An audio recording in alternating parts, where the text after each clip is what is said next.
I had just stepped inside, shaking off a light drizzle, and was unlocking my front door when a voice emerged from the shadowed end of the porch. "I don't want to startle you. My name is Nora Bennett."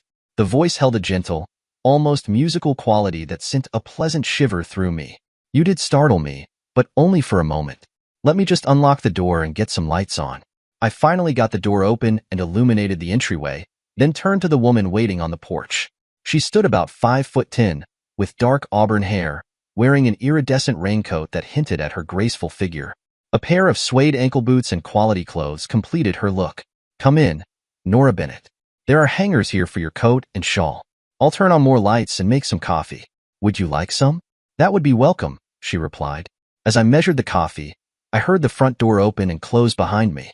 While waiting for her to join me, I pulled a cold roast beef from the fridge and started slicing.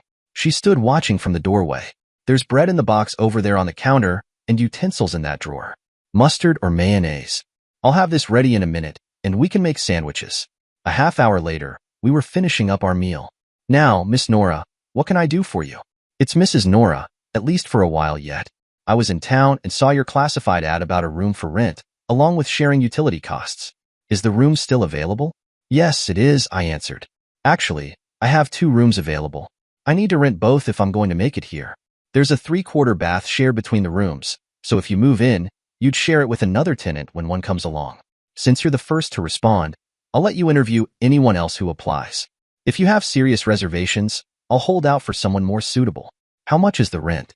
$350 a month, plus 20 for the phone, and you cover your own long-distance calls. You'd pay a quarter of the electric bill.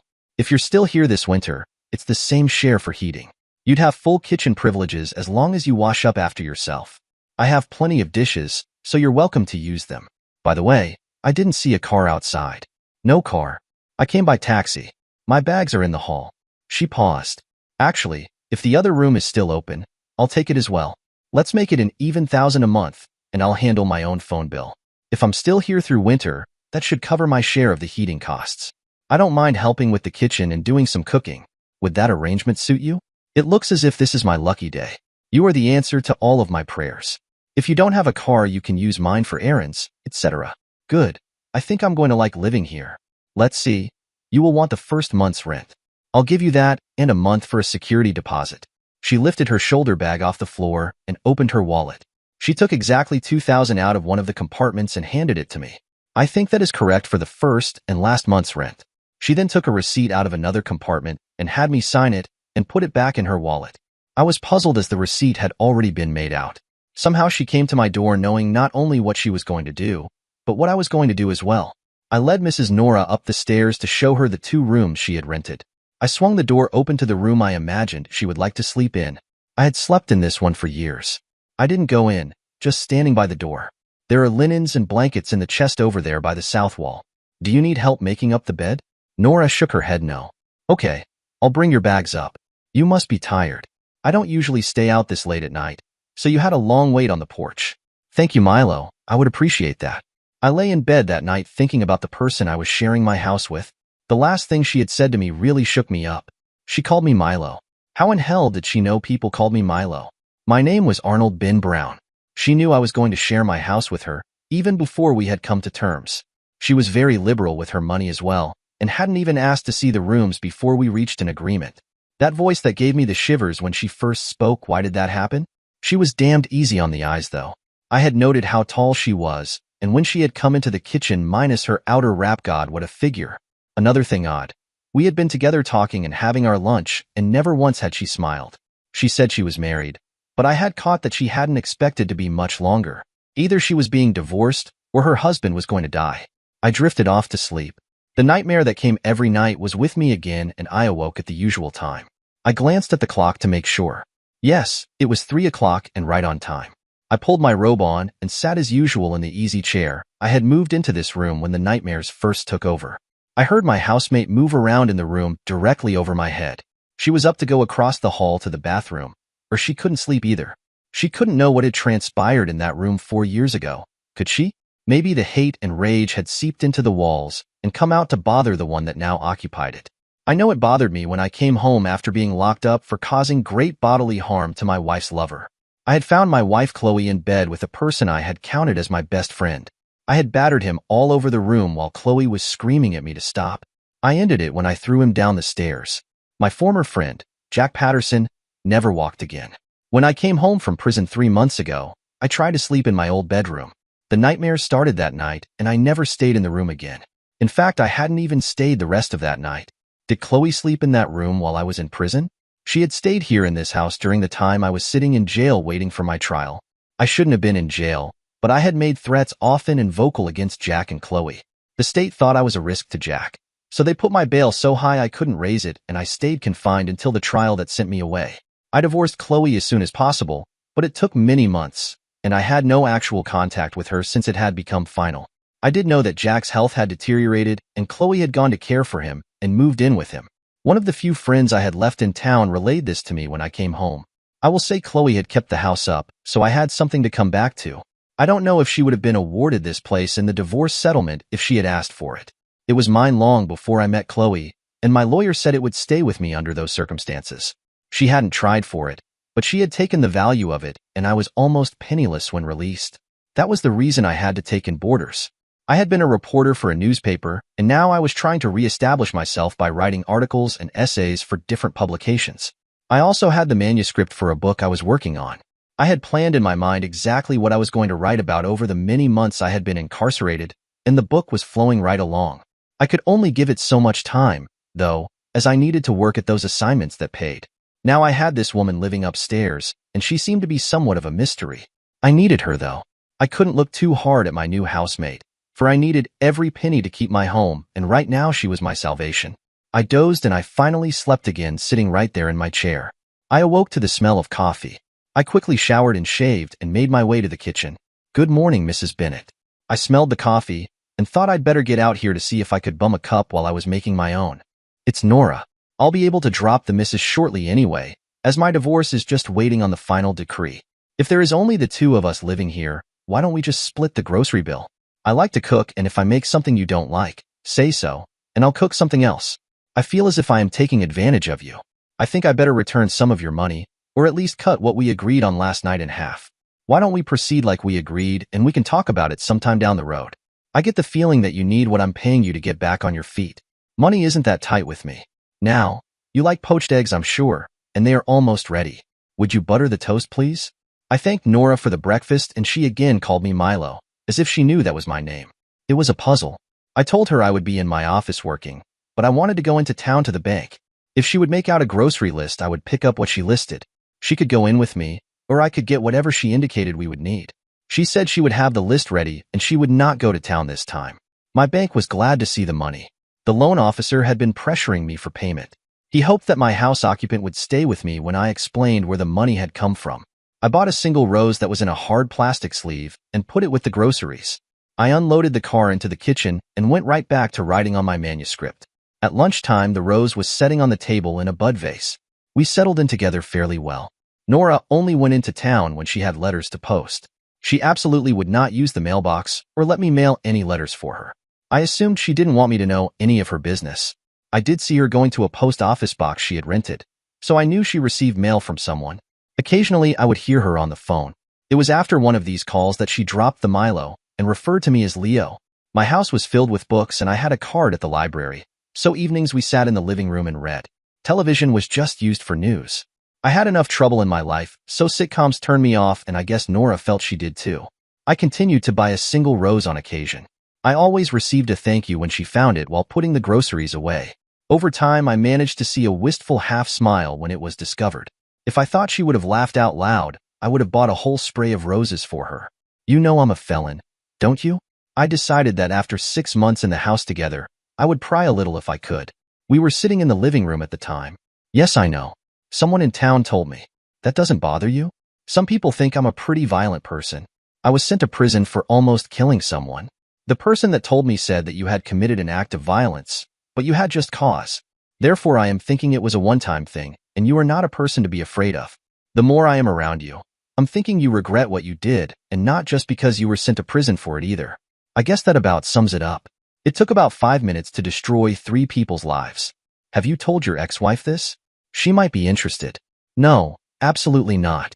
I haven't seen her, or wanted to, since I heard her screaming for me not to hurt her lover. She tried to talk to me, both while I was in jail awaiting trial and while I was in prison. I wasn't having any of her then, and I wouldn't talk to her now. Did you ever think she might have wanted to stop you from killing the man for your own sake? You spent almost 4 years in prison because you didn't kill him. How long would you have been there if you had succeeded? We'll never know, will we? I'm sorry I started this conversation, and I don't want to talk about it anymore. I'm going to work on my book. Good night. So much for me trying to find out anything about Nora. That question was added to my nightmare before morning. Was Nora right? Was Chloe trying to prevent me from harming Jack to save me, and not him? Nora and I never discussed the subject again, and I didn't approach her to find out about her past, either. I have no idea how long it was before I fell in love with Nora. She was there in the house with me, and over time we became comfortable with each other. I couldn't say anything to her about how I felt because of the baggage I was carrying. I was a jailbird. What did I have to offer this woman? It was better to say nothing and not make a move. Sometimes I would catch her looking at me, though, and acting as if she wanted to say something. But then the moment would pass. A year and 4 months into our living in the same house together, Nora knocked on my office door. Leo, I just received a call from a friend of mine and I need a ride to the bus station. The bus leaves in a half hour, so I need you to take me immediately. Certainly. Are you taking a suitcase? Just a couple of dresses and some underthings. I don't know when I will be back, so don't worry about me. I'll call when I am able.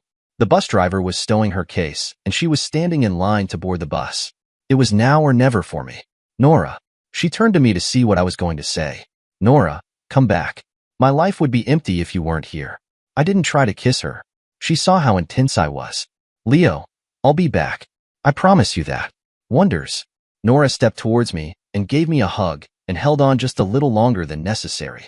It was as if she hated to let go. I watched her find a seat on my side of the bus where I could see her.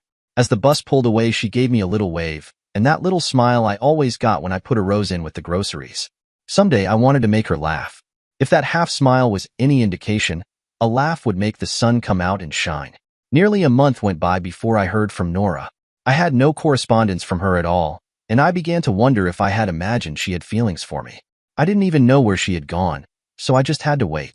A call finally came in after 10 o'clock one evening. Being this late, I felt it had to be her before I picked it up. Hello, Nora. I've been waiting for your call.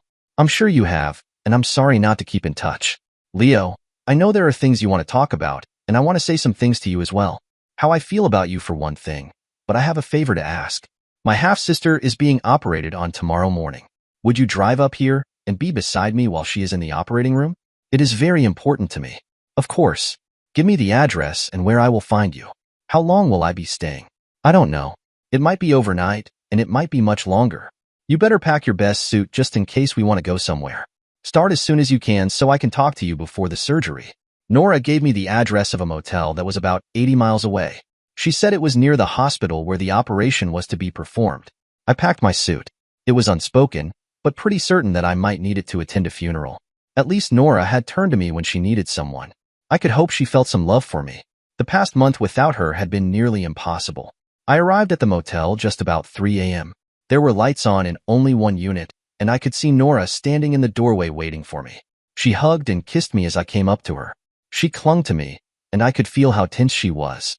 Finally, she pulled away from the most intimate moment we had ever shared. We have a lot of items to cover, and we don't have very much time. You are going to have many questions, and I will answer them the best I can.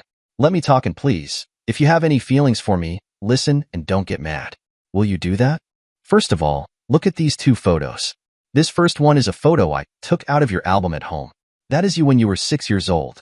Now look closely at this one that was taken this past month. Nora handed them both to me and watched as I looked first at one and then the other.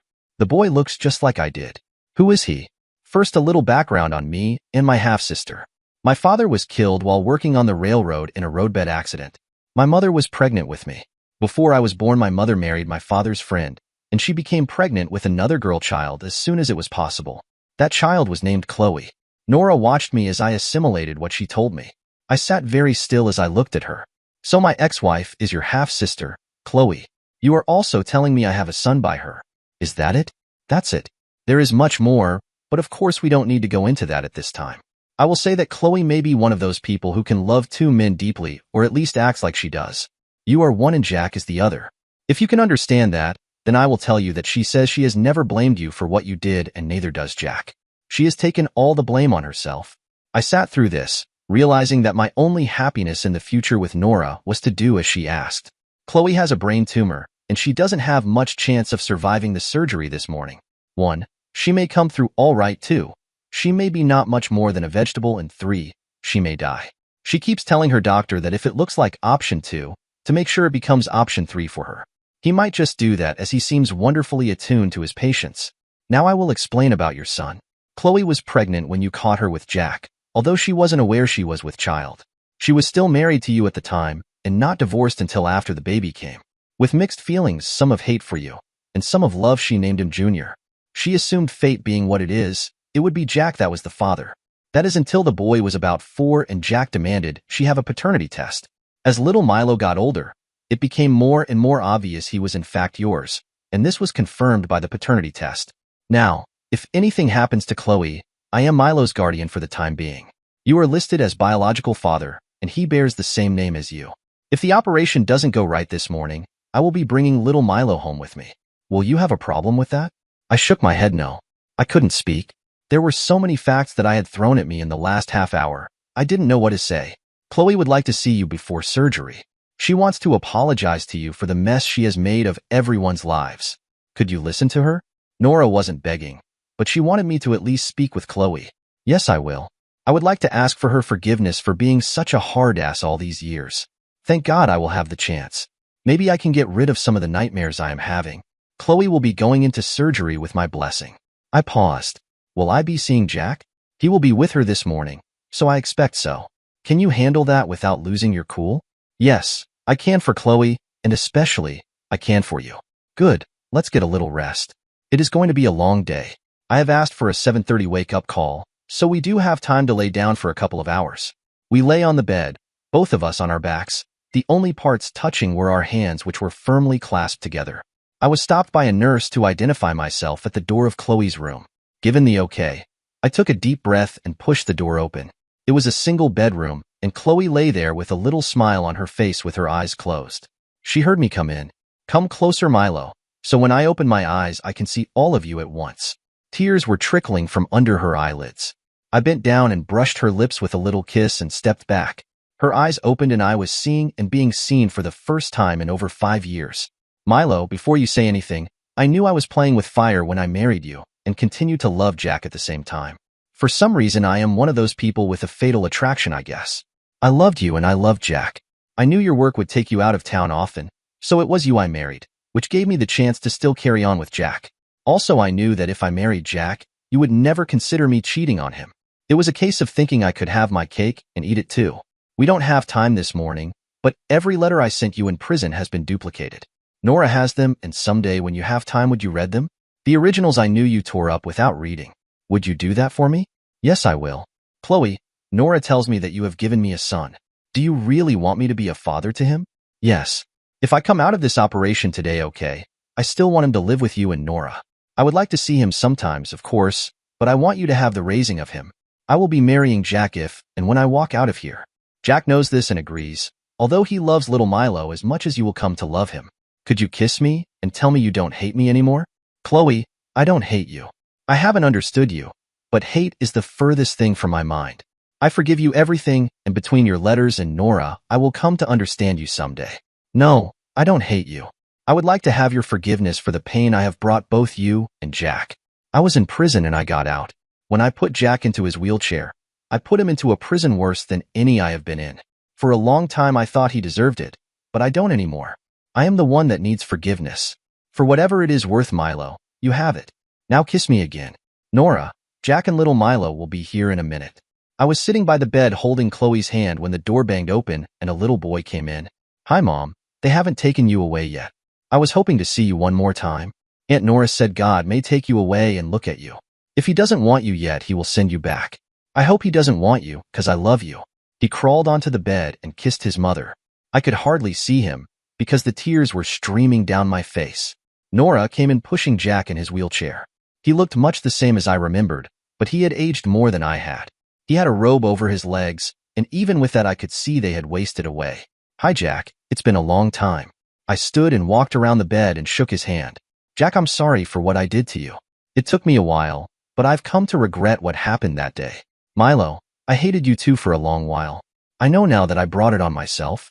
Chloe tries to take the blame, but I should have known better than to mess with her with you being my best friend. You did the same thing I would have done if I was married, and you did that to me. Let's put it behind us. We'll get together sometime and talk about the good old days. We made quite a pair at one time. He wheeled his chair over to the bed where he could hold Chloe's hand, much like I had been doing before he came in. There was the same light in her eyes for him as there had been for me when I was there next to her. I guess that made me realize that Chloe really did love both Jack and me equally. I stepped out and Nora followed me. Leo, would you consider marrying me? This month away from you, and seeing you this morning makes me certain I love you. If anything happens to Chloe, we are going to have little Milo with us. That's my excuse for asking, but I love you with all my heart. I know we can have a good life together. Is this a proposal? I was about to ask you the same thing, but you beat me to it. I've missed you so in the last month. There was something about your voice that made me quiver that first night you startled me at my door. I felt I was going to fall in love with you when you first spoke to me, and this was before I even knew what you looked like. This is so wonderful. Before she goes into surgery, may I tell Chloe we will be getting married? I think it would ease her mind. Maybe we can tell her together if there is time. I think she should have as much time as possible with Jack and little Milo. I take it he has been primed for the worst if this doesn't go right. That is what kept me so busy this past month. It is sad really, and she has only an outside chance according to the doctors. I think we have given her all the support we can from this side. The big guy up there will have to do his part from now on. I have a feeling it is in his hands. All of us went with Chloe as her bed was wheeled into pre-op. Little Milo rode on the bed with his mother. Jack and I were holding her hands and Nora was silently crying as she had her hand on Chloe's leg, rubbing it, so she knew her sister was there supporting her. We all kissed Chloe before the doors opened and she passed from view. Now it was all waiting. Nora started talking to little Milo, telling him that he never had anyone to call daddy before. I had arrived to be that person for him. Quick, inquisitive, and trusting. I soon had him holding my hand as we went looking for the candy machine. Questions were coming at me a mile a minute. Some I couldn't answer. I could have lied or fudged the answers, but I just said, I don't know the answer to that. When we came back to where Jack and Nora were waiting, little Milo said, my new daddy doesn't know the answers to many of my questions. He said, though, that we would find the answers together, and then we'd both know them.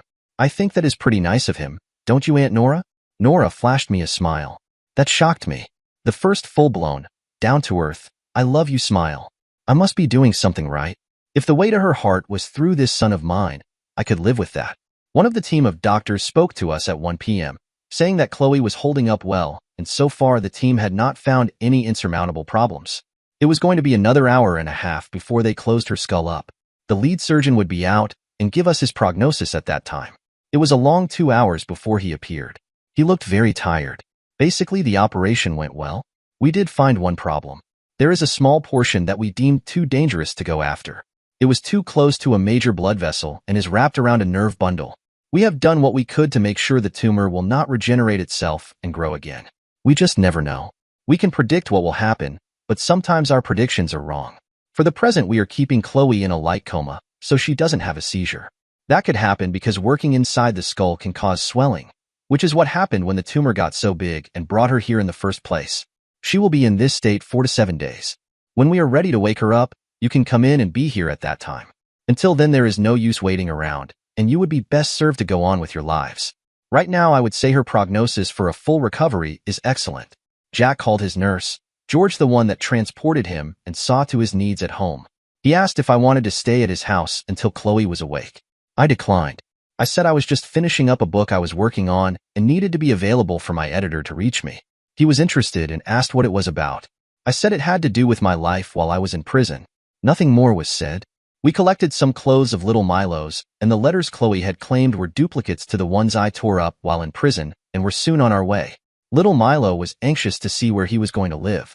I took it that in the last month, Nora and he had bonded, and he felt almost as much love for her as he had for his mother. Nora told me that Chloe was sometimes very sharp with her son, and often she berated his actions when he didn't know why. She seemed unpredictable in her administering both discipline and love. Whether this was due to the tumor that had been growing in her head, or whether that was her nature, Nora didn't know. Little Milo had always found Nora pleasant and knew where he stood with her all the time. So naturally he was drawn to her. On the way home until he fell asleep, He related what he did in kindergarten and the friends he made. He was looking forward to starting first grade at the end of the summer. He seemed pretty bright to me, but maybe that was because I wanted him to be. Just think, I had a son. Unbelievable. It was late in the evening when we reached home. Nora thought it best for Milo to sleep in her bed for tonight. If he woke in a strange bed and in a strange house without his mother nearby, he would need at least one thing familiar for him to cling to. That would be Nora. I carried little Milo upstairs and woke him enough to go to the bathroom, and then took him into Nora's room where she was already under the covers. I got him undressed and into his pajamas and led him around to where he could crawl in beside his aunt. I leaned down to where he was looking up at me. I kissed him on the forehead. "Good night, son. I'll see you in the morning. Good night." He paused, searching for the word that was unfamiliar. "Daddy." My heart just about burst with happiness. I was sitting in my office an hour later when there was a soft knock on my door. "Hi, may I come in? I've been laying upstairs wondering if you meant it when you said you loved me. I came down to check for sure. I do love you and want to marry you. Will you?" Instead of answering me, she came into my arms. Nora is a big woman, and when she molded her body into mine, there was no doubt we were going to fit together perfectly. There was some passion in the kiss, but not as much as anyone could have imagined. We had lived in the same house for over a year. It was like side by side and never meeting. I didn't know any more about Nora than I did when she announced who she was. That wasn't true really, for I had found out she was half-sister to my ex-wife. Yes, I did know that she had a pleasant demeanor, and she was reserved in her emotions. Look how long it took me to see her smile. "This is the first time I have been in your office, you know. I know you are a writer. You must be a good one and make money at it. Lately when I give you my house share money, sometimes it is days before you go to the bank to deposit it. It is beginning to pay very well. I was successful before I went to prison, and it took a while when I got out to re-establish my credibility. Right now I have plenty of work ahead of me, more than I want until I get my book finished. That will be soon, I hope." "What is the book about?" "Prison life, or more specifically, what put inmates there in the first place. I've used my own case, and I try to show what can happen in 5 minutes to change the course of one's life. All the crimes I have related happened in 5 minutes. I'm the second case study in the book. The first one is of a prisoner that was sentenced to 1 year in prison. There are 7 cases in all, although I could have added more. The last case is of a man that has been in the same prison for over 40 years and will never come out. He was given 2 life sentences plus 99 years. His was a horrific crime, but it still took only 5 minutes or less to commit. He went early to pick up his daughter at school and saw his wife waiting for her in another man's car. She and the man were making out. When she saw the daughter, she got out of the car. He went into a rage and used his car as a weapon. His wife and daughter were killed along with 4 other school kids. Nora looked at me and then down at the floor. "I can understand what you were talking about. When we get to know each other just a little better, I will tell you all about my life. All of it isn't pretty, and I'm sorry to say, I have had my own 5 minutes. I have never been to prison, but what I did could have sent me there, except for a sympathetic jury. We have a lot to talk about and discover about each other. For now, may I have one more kiss? The last one has left me wanting another. I was so new to my son in the morning, he had to reacquaint himself with me. I soon had him laughing when I used the pancakes I was making and tried to hit his plate with them like I was tossing a frisbee. No sober sides for Nora this morning either. She was relishing in the fooling around I was doing, acting as if I was the same age as little Milo. God, was life good. I left it to Nora to give little Milo a tour of the inside of the house. I did the outside later. There was an old barn that had stood on the property since the 1700s. I told him I used to climb way up to the top with my father watching. While way up there, I told him at that time there were animals kept here. We had a horse and 3 cows and several chickens. I had a dog, too. Was I ever going to get another dog? Now that I think of it, I just might. Would Milo like to have a dog around? A very serious reply. Yes, he thought he would. I had to get my manuscript in the mail today. I left Nora to entertain little Milo. I could hear them chattering away, and occasionally I would hear her humming. What a change. Nora called the hospital to see how Chloe was. Things were just as they should be, so nothing to report. I suggested she call Jack, just to touch base. Questions went back and forth. Thank you so much for calling. How is little Milo? Good. Leo and Nora's home was a better place for him than with his mother. What did that mean? Nora and I puzzled over that remark, but we didn't have enough information to figure out just what Jack meant by it. The next 3 days the report from the doctors was the same. On day 6, it was decided that Chloe could safely be brought up out of her coma. We were there waiting the event. The doctors cautioned us that Chloe wouldn't be saying anything to us, and she might not even recognize us. It certainly would be days before she would be getting up and walking. Jack and Nora were the first to go in when the doctor said they could 2 minutes only. They came out and whispered that she smiled. I went in holding little Milo's hand. I think the bandages scared him because he took one look and turned his face into my thigh. I said softly, "Milo misses you very much. I am so glad you are going to get well. We all love you and are praying for you." Chloe smiled and I led Milo back out. He started crying and went to Nora. She picked him up and said Mommy would be fine in a little while. It took months to rehabilitate Chloe so she could walk, talk, and go on with a normal life. Therapy was long and painful for her. We knew about it, for when we went to visit, which was often, she complained bitterly about what she was going through. Jack did marry Chloe. He said he didn't expect to live many years and didn't want Chloe tied to him, but she prevailed. He was thankful for Chloe staying with him, but she was difficult to live with sometimes. The sun seemed to be shining on me finally. Nora was a joy to live with and Milo was more so. I was never called Milo anymore. Little Milo had that distinction all to his own. I was Leo. Nora and I wanted Chloe to be at our wedding. So we waited through the long therapy she was undergoing. The wait was all for naught, for when Jack and his nurse arrived, she wasn't with him. He said she was sick and refused to make the trip. We were married anyway. Almost from the time I started writing my manuscript, I felt good about it. My book was finally printed and distributed to the bookstores. Unbelievable. It started climbing the charts, and within 6 weeks, it was on some of the bestsellers lists. Every prison in the country added it to their library. Apparently, there was something about how I had presented my material. It was touted as a read.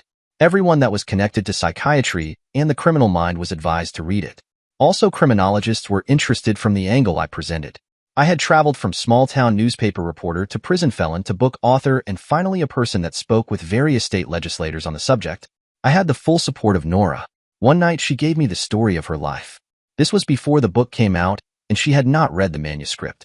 As she talked, there were similarities in the instances in our lives. I could see the parallels and shuddered as they were related. Nora had married a well-to-do executive and had a happy few years. Coming home early one day, she caught her husband and a woman having sex. She had screamed profanities at him until he finally told her to shut up, and he had reinforced it with a blow to her face. He hit her again, and then the woman came for her and scratched her arms and face. Retreating, Nora picked up a letter opener and stabbed her husband twice, once in the arm and once in the side. He tripped, trying to get away from the weapon, and opened his eyes to see her on top with the weapon at his throat. It was the pause she took to save her from being a killer. She said she wanted to plunge the opener into him again and again, but paused. Her tribulation wasn't over, for her husband charged her with his stabbing. It wasn't until the final cross-examination of the woman with him that day that made the trial swing in Nora's favor. The woman had to admit that Nora had been hit twice and scratched before she went for the letter opener. She also admitted that Nora was poised to plunge the weapon into her husband's throat. Instead, she had dropped the weapon and got up and dialed 911. She then sat in a chair across the room waiting for help to arrive. Nora admitted that her rage was so great, she was out of her mind. Her husband knew he was going to die when he looked up at his wife. That was what stopped her, she said. When she read my manuscript later, she said if I could have been looking into Jack's eyes, I wouldn't have flung him down the stairs and disabled him. How Nora came to be at my door shortly after I was home from prison was due to Chloe. Chloe thought I might be discouraged with life enough to commit suicide. She had got a call from a friend in town when I put a classified for a housemaid in the paper. Nora had been staying with Chloe, and within hours she was sitting on my porch. I couldn't understand either how she had kept my son a secret from me for so long. Most of it was because I would have nothing to do with Chloe. And how come I never heard that Chloe had a sister all the time I was married to her? That was easy. Chloe's father pressured her mother to shift Nora into the care of his wife's sister, so Nora was raised by an aunt. The two girls were aware that they had a sibling, but never interacted at all. They went their own way, until Nora looked Chloe up after her trial.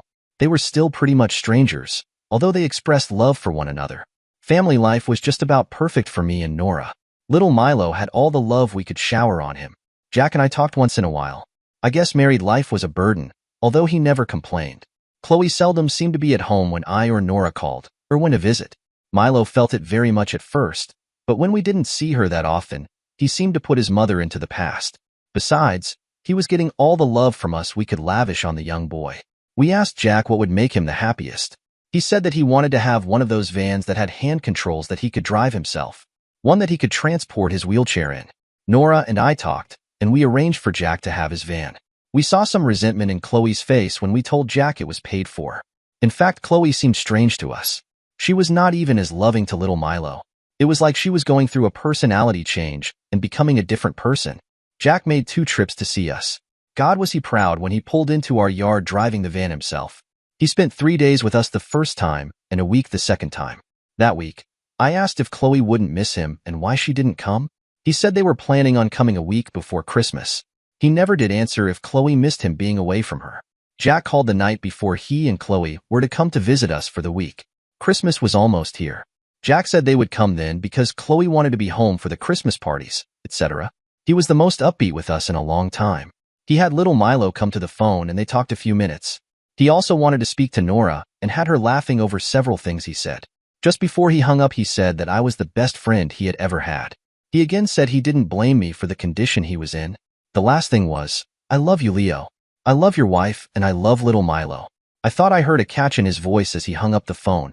Milo asked, why did stepdad Jack say goodbye when we are going to see him tomorrow? Both Nora and I said, he said goodbye to us too. Everyone says goodbye when they hang up the phone. I looked at Nora, because we had the same feeling. Why? Jack and Chloe were not here at the time they were expected. We didn't know why. It was Milo who caught it on a television news flash at 6. He came out and said to us he had heard Jack and his mom's name on television. They were in an accident. Nora and I rushed in to look. The report was all over, but we caught it at 7 with pictures. Jack's van had crossed the median and dove into the side of an 18-wheeler. The flatbed loaded with logs had passed up and over the van when it went underneath. The driver, Jack Patterson, had been alive when the medics arrived, but had succumbed before he could be extricated from the wreckage. His wife Chloe had been killed instantly. That must be why Jack said goodbye last night when we were talking to him. Milo made a connection, and maybe the correct one. I put in a call to the state police and received confirmation that Jack and Chloe were both dead. I told them the two were traveling to see us before Christmas, as Chloe was my son's mother and my ex-wife. Nora and I went to bed wondering if this was really the accident it appeared to be. If it wasn't, what had driven Jack to kill himself and take Chloe with him? The answer arrived in the mail 2 days later. My dear friend Leo, I'm hoping I won't see you again. My phone call tonight was a goodbye. I called and talked to you and Nora, and especially my stepson little Milo. I'm telling you this so you will be easy in your mind if I don't reach your home tomorrow. Somehow between here and your place, I intend to destroy Chloe. I am resigned to the fact that I will have to take my own life as well, but considering all of the pain I have caused you, it is only justice. I have come to see Chloe as she really is. She is a totally wicked woman and does not deserve to live. Since her surgery, she has only become worse. Why the Lord didn't let her die at that time, I don't know. The one saving grace was to bring you and I together again, and let me receive your forgiveness. Maybe that was why. Also, Chloe realized that if she did die, little Milo would go and live with you anyway. Chloe blackmailed me into marrying her by saying she was going to come and take little Milo away from you and Nora. I knew he was just getting to know what real love is with you and Nora, so to prevent that I did as she asked. That lasted only a few weeks, and tonight, she said she was on the way with the court's permission to make you give him up and make him come back with us. She was going to bring out that you were a convicted felon and Nora wasn't much better either, for she had stabbed her husband. Chloe would win in any family court in the land if it went that far. I admit freely that I was having sex with Chloe when she was married to you. I became addicted to her. These last few days, she taunted me with the fact that you catching us together was a plan from the beginning. She thought she could get you to compromise, and she would be able to keep you as her husband and me as her lover. I could have told her differently, knowing you as well as I do. Chloe was more pissed off that she lost both you and me, and wanted to make both our lives miserable. She can't see that it was her that screwed up, and she just has kept on blaming you.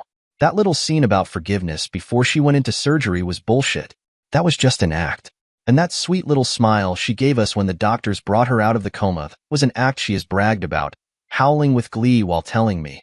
Her love for little Milo, don't you believe it? Chloe detests him. She is just using him to get back at you. And finally, when she realized I have come to love the little tyke, she has started in on me. Don't think Nora is free from her venom, either. The plan was for Nora to move into the house with you and pretend to fall in love, and then leave you high and dry, more lonely than ever. I guess Nora fell in love with you and could see you aren't the monster Chloe painted you to be. Bravo for Nora. Chloe put on her best act of all when you and I forgave each other. She pulled it off, saying it was the best thing that could have happened. What she really wanted to do was scream out her hate for all of us. Those letters, she said, were duplicates that were written to you while you were in prison. Those were bullshit too. She wrote them about 6 months after Nora went to live with you. You may not believe much of this, but I have a witness to what kind of a person she is. Ask George, my nurse. Chloe always brought men to her room before we were married. I didn't say anything at that time. She was divorced and had needs. However, the night we were married, she brought a big man home and introduced him to me. Jack, this is Jamal. He and I are going to celebrate our marriage today. If it bothers you, just don't listen. That was the beginning of my hell. From then on, it has got steadily worse. This week, she brought her men right here into my room and performed her unspeakable acts right on my bed. George has had the misfortune to observe this on a few occasions. As I said at first, Chloe plans on bringing little Milo back here with us. I can't let that happen. I am declaring myself judge, jury, and finally executioner. Wish me success. I love all of you, Leo, Nora, and little Milo. Go with God. Your friend, Jack. P.S. I have left this letter for George to put in the mail. I read the letter and then read it again. I passed it to Nora to read. What do you think? Was Jack telling us the truth about Chloe? I don't know. You knew Chloe better than I did. Myself, I'm inclined to believe him. He did say one thing true. Chloe did send me here to get you to fall in love with me. She said I had better not fall in love with you, or I would be sorry. I thought at the time she meant that you would make me terribly unhappy. If she saw her plan wasn't working out, I suppose she would want to get revenge on both of us. I think you are right. When I forgave Jack for him having sex with Chloe when we were married, it seemed to lift a burden off of him. Chloe said the words, but I didn't get the same gut reaction from her that I got from him. What are we going to do about this letter? Should we show it to the authorities or burn it? I think we should burn it. My thoughts exactly. Let's read it through a couple more times to make sure we haven't missed anything, and then I will destroy it. As Nora was reading it the last time through, I thought how much our world would have been devastated if Chloe did come and take little Milo away from us. Maybe Jack did have our well-being at heart.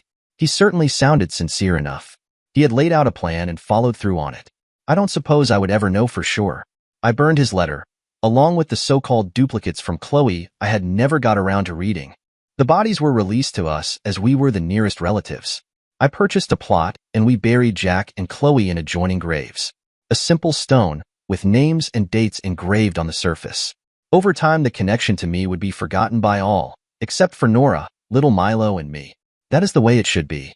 Dear listeners, please share your thoughts in the comments section below and don't forget to like, share, and subscribe.